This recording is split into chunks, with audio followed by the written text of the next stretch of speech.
Big Boss Telugu season September 9, 2007, 2025న grand లాంచ్తో ప్రారంభమైంది. ఈ సీజన్ను నాగార్జున హోస్ట్ చేశారు. ఈ సీజన్లో మొత్తం 15 కాంటెస్టెంట్స్ ఉన్నారు. అందులో 9 సెలబ్రిటీస్ మరియు 6 కామనర్స్ ఉన్నాయి. ఒక ఆశ్చర్యకరమైన ట్విస్టులో బిగ్ బాస్ కామనర్స్కి ఓనర్స్ హోదాను, సెలబ్రిటీస్కి టెనెంట్స్ హోదాను ఇచ్చారు. దీనితోనే హౌస్లో ఆసక్తి, టెన్షన్ ఏర్పడింది. మొదటి రోజు డ్రామాతో నిండిపోయింది.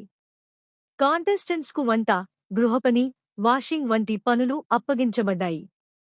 మొదటి పెద్ద గొడవ కామనర్స్ హరీష్ మరియు మనీష్ మధ్య జరిగింది. హరీష్ సాంజన క్లీన్ చేయాలని చెప్పగా మనీష్ అనుమతించలేదు. హరీష్, నీకు బ్యాడ్జ్ రాలేదన్నీ, నీవు మాట్లాడకూడదు అని చెప్పగా మనీష్ తిరిగి ఆర్గ్యూ చేయడం మొదలుపెట్టాడు. దీనితో హౌస్లో గొడవ ముదిరింది. భరణి జోరుగా మధ్యస్థంగా ఇంటర్వీనియర్ చేయాలనుకున్నప్పటికీ హరీష్ అంగీకరించలేదు. ఆసక్తికరంగా నటుడు flora Saini, ASHA Saini surprise entry ఇచ్చారు. నరసింహ నాయుడు వంటి సినిమాలలో చేసిన బోల్డ్ పాత్రలతో ఫ్లోరా ఇప్పటికే వీక్షకులలో చర్చకు కారణమయ్యారు.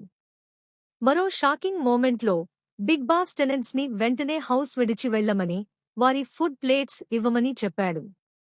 ఇది కాంటెస్టెంట్స్ మరియు వీక్షకులను షాక్కి గురిచేసింది. కొన్ని మంది ఇంకా తినిపోతున్నప్పటికీ ఇది అన్యాయంగా అనిపించిందని వారు భావించారు.